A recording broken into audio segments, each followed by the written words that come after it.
When was the last great multiplayer game released? And actually scratch that. Great is asking for too much. When's the last multiplayer game released that people are still playing and want to play? Fortnite, probably, in 2017, 8 years ago. They don't make good multiplayer games anymore, and I don't think they ever will. I just don't think there's room for it. It doesn't matter if you spend $100 million, just look at Concord, a complete failure with infinite money and infinite time. Overwatch 2, a complete failure with infinite money, infinite time, and a massive player base to work off of. Multiplayer games now are designed to take up infinite time. So if you found even one that you like, you will never need to play a new multiplayer game ever again. And this doesn't mean that they're good. In fact, I actually think they're bad. They're intentionally made bad to take up infinite time so that they never have to compete with another game again. Just think back to the last game you played. How much time did you actually spend playing the game? Back in the day, all you had to do was turn on the game, and within 30 seconds you were playing. Now it's you wait for matchmaking, which could be 5 to 10 minutes, maybe 30 seconds in games that literally don't give a fuck. Then you're waiting for players to load in, waiting for yourself to load in. Then you have to wait for the match to start, which in MOBAs is 5 to 10 minutes. In a battle royale, it could be 30 minutes before you even see a single player. Probably the best of the best are games like Overwatch or TF2, which still have a 1 to 2 minute setup time. All of that to just gamble on having a good game.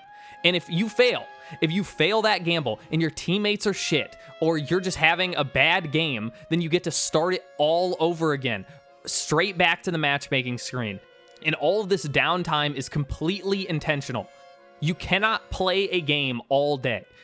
Some psychos can, but the normie definitely cannot play a game all day.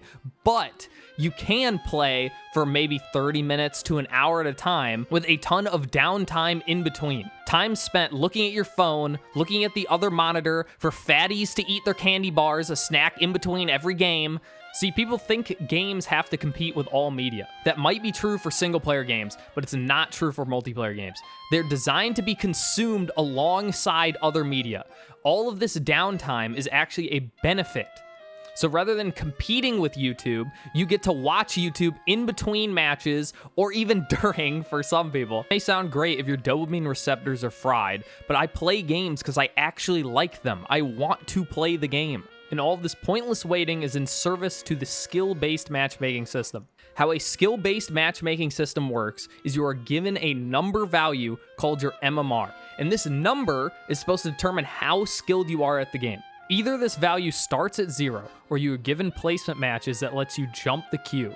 Then, every time you win a match, this number goes up, and every time you lose a match, this number goes down. Sometimes individual performance is taken into account, usually not for more complex games, because it's hard to determine how well you actually did. If you're thinking of a MOBA, the support is never going to have a lot of kills or a lot of damage, but they might be the reason the game is won. They might have been carrying the entire time by helping their teammates get kills or do damage. So, for the most part, your skill is directly determined by whether you win or lose and nothing else. This is obviously bullshit. These are team-based games. Your team can determine whether you win or lose, and no matter how good you are, there's nothing you can do about it. Unless you are literally a fucking god, even professional players will lose because their teammates are just so dog shit. Assuming MMR works perfectly, and you actually can get a player's skill down to a single number, which we all know is bullshit, but assuming it's possible, it still does not function in balancing games, because you have to average people's MMRs together. Unless the game has 10 billion players, which we know isn't possible, you can never match someone up with someone of their exact MMR. The problem is averaging doesn't work. You put one skilled player with a bunch of future scholars and hope that's a fair game between a bunch of people who are okay at the game. If you imagine a soccer match with Messi on one side, full of a bunch of mentally children who are trying to eat his shoes, he's not gonna beat the high school team of soccer players. It's just not gonna happen. The problem is made significantly worse by the fact that there are much more players who are of average skill level. That means the shitters and the best players are the ones who have the most trouble finding players of similar skill levels, which means that they're the ones put together. So you're more likely to have a match with a couple good people and a bunch of shitters than you are to have a good person with some average players, because the system simply can't average them out. So simply by a rule of large numbers, skill-based matchmaking, if you are good enough, you are going to get shittier games. And if you are bad enough, you are going to get shittier games. This forces people to try hard. Everyone knows this. They know it intuitively, that if I lose a match, I'm going to get shittier teammates next time, or I'm going to have a worse game next time. So people stop having fun. They stop trying to have fun. They stop doing silly things, get 360 no-scope, try to make a stupid kill compilation. They stop doing it. They try hard as they can because they know if they fuck up, if they don't do their best, they are going to have worse games and their hobby will be ruined. And I know some glue-eating Zoomer is going to say get good, but that doesn't help. In fact, it could make it worse. The better you are, the more likely you are to get a shit match. You have to be in the average. It's the noobs and the gods who get screwed. So getting good only helps if you're already at the bottom. If you're already good, getting good only makes it worse. Remember, these games are meant to be played all of the time. So if you spend 6 hours a day doing something, 2 hours a day, even 1 hour, if that's all of your free time is 1 hour a day of playing a game, and now all of your free time is ruined because you fucked up one game or a couple games in a row, people are going to lose their shit, which leads into multiplayer games are far more toxic than they've ever been. It's not close. People talk about you wouldn't survive a Call of Duty lobby back in the day. Those were fine. People just said a couple naughty words. Games are much worse now that you can't call someone what they are, because now pissing off your teammates, or in some games, the enemy team, is a literal win condition. The moderation of these games makes the moderation team a weapon you can use against the people you don't like. If your teammate is trolling you and you know they are ruining your game, which will lead to them ruining your hobby, possibly forever. Your MMR might be fucked forever, or for months, or weeks, who knows? They're going to feel like they have the complete right to fuck with you back. And the best way to do that is to intentionally piss you off to the point that you say a slur, or you say something bad. Or if we're talking about League of Legends, you might say GG easy, and then you get permanently banned from the game. This is far more toxic than getting pissed and then calling your teammate a poo-poo head. Instead, people grief the game. In MOBAs, we're talking about stealing other people's buffs or their farm or whatever. In first-person shooters, you can just stand in front of people's sight lines or feed intentionally, and all it takes is for one slip-up. One time you will get mad, and it's completely deserved. They are actively harming you. They're not just making it so that you're having less fun with this game. They're ruining your future games also, because your MMR will be lower when you lose this game. And all it takes is a series of bad luck for you to be put in the shitters queue, where you can no longer find good games. This is completely ignoring, by the way, losing rank and all the self-worth that comes with that, or the rewards or whatever. Imagine if you're playing soccer and you start losing and your teammate just pops the ball. That's the equivalent. It's not just that you lose this one game. It's that you are inhibited from playing further. League of Legends is by far the most moderated online game. It's not even close. And it's the most toxic online game of all time. The moderation and the toxicity go hand in hand. People could just say naughty words. They would just call you the N-word and move on. But because they feel like you are actively harming them and they can do nothing about it, they can't say anything, they will try to actively harm you. Okay, but why do people care about winning at all? Does it really matter? Yes. Yeah, unfortunately, yes. In any other game, no, it doesn't matter at all. But in multiplayer games, it is required to try hard just to have fun. Unfortunately, it is not fun to get completely dominated, to be able to do nothing. You still have to be able to play the game to have fun. At a certain point, if people are better than you enough, they can make it so you can't play the game at all. And if you are bad enough, you get fucked hard enough by the MMR, it cannot make balanced games for you anymore. And you will be forced to play against people who can ruin the game for you. And that could be teammates who are so bad that you're fighting 1v10 and you literally can't do anything. Or the enemy team has one sweat on it who's just so good that he completely destroys you. All because you couldn't make it into that middle section of average players. And the problem is it only takes one loss to get fucked and to get sent down into the shit queue. Anyone who's played a multiplayer game knows that a loser queue exists, where you keep losing games over and over and over. Maybe you start with one good game. It's match-maked perfectly, or maybe even on your side, where your team is clearly better than theirs. So you decide to screw around and have fun. You know, have fun in a video game that's supposed to be fun. And so you lose. Now, the next time, the game thinks you're bad now, so it puts you with shittier players, which you should be able to dominate. But then, maybe on the enemy team, where it should be all shitters, you have one person who's smurfing. Or maybe he's not smurfing, maybe it's just a player who still has to make it to where he's supposed to be. Because these MMRs, it's just a number that goes up. The system doesn't know that this guy who's won 5 games in a row is about to win 100 games in a row. It doesn't know that yet. So you then lose this game in a row. And at this point, the spiral begins where your MMR is low enough that it can't make fair matches at all anymore. And you just have to hope you get lucky, where you get on the team that's clearly unbalanced in your favor, just to make it back to the point where you're allowed to have fun again. I literally only played 2 games of ranked today in Smite.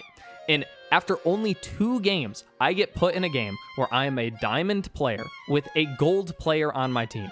Gold is 2 ranks below diamond, and he's at the very bottom of gold. In this context, gold is basically like you are completely dog shit at the game. You cannot do anything. And he's been put up against other diamond players. He got completely destroyed and complained the entire match. Literally, he already used ult, and he has it again. This guy's ult cooldown is fucking insane. Can I just give up now? Because this game's not going anywhere. He didn't have fun. There's no way he could have fun. I was 11-3, destroying them. I could not carry him. We still lost. He was 0-7.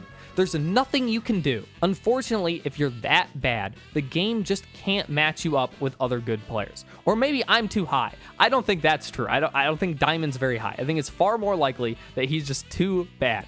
But it's funny that the system works in the other way too, where if you're too good at the game, you also can't find good matches anymore because there aren't enough good players. And this is completely ignoring the fact that people also attach their self-worth to their rank or their MMR because they have to know that they're better than their friends or better than other people. This game with this gold player, before I had to tell him that he was in an unbalanced match, the entire time he complained that there's nothing I can do, that my team's just not helping me enough, that I'm totally good enough, guys. I'm totally good enough to be in this game. It's my teammates' fault that I'm doing bad. And then as soon as I tell him, no, dude, it's not your fault. You're just put into a higher level game and you're not good enough yet. And now, oh, so much relief, immediately relief from this dude. He's like, oh, okay, now the game's fucking me. My team didn't fuck me. I'm still good. I'm still good, guys. I'm just not where I'm supposed to be yet. It's bullshit.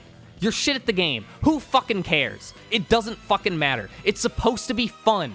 How good you are does not matter. No one's making money off this shit. It's 0.0001% of players get anything compared to all the fucking shitters try-harding for no fucking reason. You get nothing. You're a fucking loser. But you have to. You have to try hard because people want good games. They really do. They want a balanced match. Supposedly, at least, because there used to be a system that only made good games. There used to be a system where you could have a balanced match all of the time. It was called autobalance in the greatest game ever made, Team Fortress 2. How autobalance in Team Fortress 2 worked is that if one side was winning too hard, it would put the best player on the enemy team and put him on the losing team, or the second best, or whatever.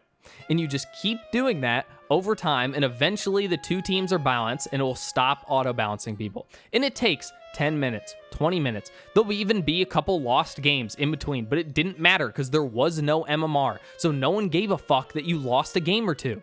No one cared that it took 10 minutes to get a good game. It takes 10 minutes just to wait for the fucking matchmaking system now. 10 minutes isn't that long when you're still playing the game. You're still having fun. In fact, people would do it on purpose. You could switch teams at any time. So people, if they were winning too hard, would intentionally go to the losing team just to prove that they're so good that they can carry both teams. But that can't exist now, because then you couldn't have a number, and you also couldn't have what actually matters, because skill-based matchmaking is bullshit. It doesn't exist. Everyone uses engagement-based matchmaking, because skill isn't a metric that's easy to measure. Engagement is. How long someone plays a game is the easiest thing in the world to fucking measure. So why would you not matchmake for that instead? So what's engagement-based matchmaking? How is that different from skill? It still uses MMR, it still calculates your skill. Instead, what it matchmakes for is to make sure every player has a 50% win rate. Going on a losing streak, I think, is something we see correlated more often. Like basically, like you just get tilted off the face of the planet because you lose and you keep losing and you can't win and you're like, F this game, I'm never coming back, right? Like, that's the thing that happens the most often, I would say. And that is something that certain games actually matchmake around. Like, some other games, which shall remain nameless, do not actually matchmake you so that each match is as close to an even match as they can make. Instead, they matchmake so that you will skew towards a 50% win rate as much as possible. So like, if you are losing a lot, they will give you an easy game. But that's the general idea, because players will play more if they have a 50% win rate. I remember years ago, Overwatch used to do like TED Talk mini like update things. And they said, players do not differentiate between a stomp and a close game. All they care about is if they won or lost. And I think this is normie shit, but I believe it. It's 100% true from normies. I've heard it a million times. Some guy in Smite will be like, oh, why are you doing this? Why are you playing this guy? And I'm like, it's a casual match. I don't care. I'm having fun. And he's like, it's fun to win. It's fun to win. If all that's fun is winning, go beat up a fucking kindergartner. It's pretty fucking easy. You'll win every time. And what makes engagement-based matchmaking so effective and so sinister is you just have to think, why does skill-based matchmaking even exist? Like, what? And I don't mean how it makes money or anything. I mean, what is the goal of the system? The goal of the system is to get you to a point where you have a 50% win rate. Because if you're playing against players of an equal skill level to you, it should be a 50-50 if you win or not. Why try and get skill-based matchmaking perfect when instead you can just artificially make the win rate 50-50 and it operates exactly like a perfectly functioning skill-based matchmaking system, especially when players can't even differentiate between a stomp or not. So instead, what it does is it purposely takes a bunch of good players who have just lost a game and takes a bunch of bad players who just won a game and puts them against each other. Call of Duty literally released a report on their matchmaking system, and it had an 80% success rate at being able to determine who wins and loses a match. That is obviously not skill-based matchmaking, because as I said before, a good skill-based matchmaking should have a 50% chance of each side winning. If you can determine who's gonna win, it means you know it's unbalanced. All right, on an intuitive level, most people aren't stupid. So they know the system is fucked. They know they are getting fucked in some way. So how do they get back? Now, some people just get toxic and they'll fuck with their teammates and they'll just get mad. And other people cheat. They'll cheat. And we all know it's happening all of the time.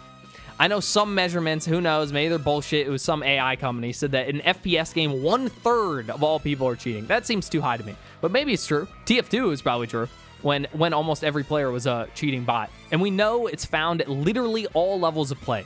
We have people competing in $1 million tournaments, cheating, known to be cheating, getting caught cheating. And anyone who's played at the low ranks know they've either had a cheater on their team or the enemy team. I was playing in Silver 2 Counter-Strike. This is the second lowest rank in the game, and my teammate was cheating. I had to ask him, what are you doing? We're all shit at the game. It's just fun, man. It's just fun to cheat. Sure. No, it's you don't want to feel bad because you're bad. And games force you. Now they force you to know that you're bad. Believe it or not, back in the day, games were more protective of your ego. Even with completely unfiltered chats and people calling you dog shit, they were more protective of your ego because you didn't have to care. If you won or lost, it literally meant nothing. There was no MMR, there was no rank, there were no fucking rewards for doing well. You literally just played to have fun. So, if someone called you bad, you just said, I'm just having fun, and it was true. You meant it. Now, if you say that, everyone knows you're lying because no one plays for fun anymore. Because if you play for fun, you'd be at the bottom rank, getting shit game after shit game, and everyone knows you're not having fun if you're getting shit game after shit game. Some cheaters are just messing around. They know they're trolling, but I don't think that's most of them. I think most cheaters don't think they're doing anything wrong at all. They think they are achieving the rank they deserve anyway. They know the system is flawed. They know they are getting fucked and that this is their only way to attack back. They cheat to get the rank they think they deserve, which they don't, because the reality is, if you're good enough, you can carry your entire team by yourself. But people cannot accept that because they want to think the world is fair. They want fair games, and so if they're not getting fair games, they know they're getting screwed over. So they cheat. And let's talk about ranked. Let's just call ranked what it is, which is just free content. It's empty content. They don't have to make new stuff, and it gives you something to do. That's all it is. For players, it's a big deal because it's telling everyone how good you are at the game. But the reality is, even for players, it's just something to do. Because if it wasn't for a ranked mode, most of these games would have nothing to do. The one exception is like Fortnite that has enough money to just constantly put bullshit in the game all the time. So you don't need like this fake content stream. All of this effort, all of this anger, all of this bullshit just to get to the top rank. And I've been to the top rank of multiple games. All that happens is you get to the top rank and you're like, what do? I don't know what to do anymore. Maybe you can compete to be like number 1 or something, but no one gives a fuck about that because there are no more rewards at that point for most things. So you just stop playing until the rank resets. Great. So much fun. And rewards. That's what this is all about. Rewards. And we can finally talk about monetization because all of this is in service to monetization. To be honest, for the most part, I don't really care about how these games are monetized because I'm not a communist. I'm not a silly Billy. I don't care if they extract every dollar from mental people with no self-control. I don't fucking care. I'm not doing it. So who cares? But they make the games bad on purpose to service the monetization system. Because the games are gambling. They want gambling addicts. All this shit I told you about MMR and bad games and cheaters, it makes the game more random. You take a game that's entirely skill-based, like Counter-Strike or whatever, blah, blah, blah, Smite, and you make it random because your teammates are random and they might be complete dog shit or they might be really good. I mean, there are people who are literally toxic. They're like toxic to the ranked things where they're poison. They make their team lose almost every time and yet are still super high rank because they just get lucky. They get good teammates every time and they shoot up the ranks getting carried every single game. I've seen it before. We've all seen it before. Someone who you're like, how the fuck are they this ranked? And it's because they got carried all the way to the top and it's just luck. And some people love it, or even if they hate it, they're addicted to it. And those who can't stand it, they don't care about you because they want gamblers. Because wanna know what sells the most out of fucking anything? Are loot boxes. It's gambling. So if every person who hates gambling left the game, they don't give a fuck. You don't matter. The only exception being Fortnite. Maybe. They don't. They have more of a rotating shop. But that game has its own bullshit. Not that I care. Because Battle Royales are dog shit. I'm not going to play them. I'm not wasting an hour doing nothing just to fight one guy, maybe, or lose that fight, and great. I got to waste my whole hour just to die instantly. Yeah, that was fun. I don't even know what my point is anymore. I think my point is that nothing's fun anymore. Things aren't supposed to be fun. Single-player games are all this story shit where you're supposed to feel bad for existing. Just look at The Last of Us 2. They kill everyone's favorite character just to tell you revenge is bad. And everyone's second favorite character is now like deformed and has no one to love. Yeah, that's great. Most games are like 90% cutscene. And it's like, okay, let me escape to multiplayer games. They can't have cutscenes. It has to be all gameplay, right? Wrong. There's no fucking gameplay in multiplayer games anymore. Half of it's fucking waiting, and the other half is gambling on a good fucking team. There is no playing the game anymore. That part doesn't matter. So instead, you spend half of it waiting for a game, 45% buying random shit, and then 5% playing the game. I hate it, man. I just want to have fun. Is that absurd? People think that it's absurd? Fuck it. As my final message, next time you play a multiplayer game, troll your teammates. Just do it on purpose. You deserve to suffer for playing these shit games. I think everything bad that has happened to the people who play multiplayer games, me included, every bad teammate I've ever gotten, I deserve. Because buying into these systems is the problem. Everything was perfect back when people just hosted their own server. You joined it, you played for a little bit, you killed some people, you gone. Maybe you made some friends. That used to happen. Oh, fuck, that's what I should have talked about. Dude, you remember when you can make friends in a game? How it used to work is you had a server, and you would just play on the server with all of the same people until you were bored, and then you stopped playing. Now how it works is you do a match, and it's over. You never see those people ever again. You never talk to them, nothing. There's no reason to make friends in video games anymore.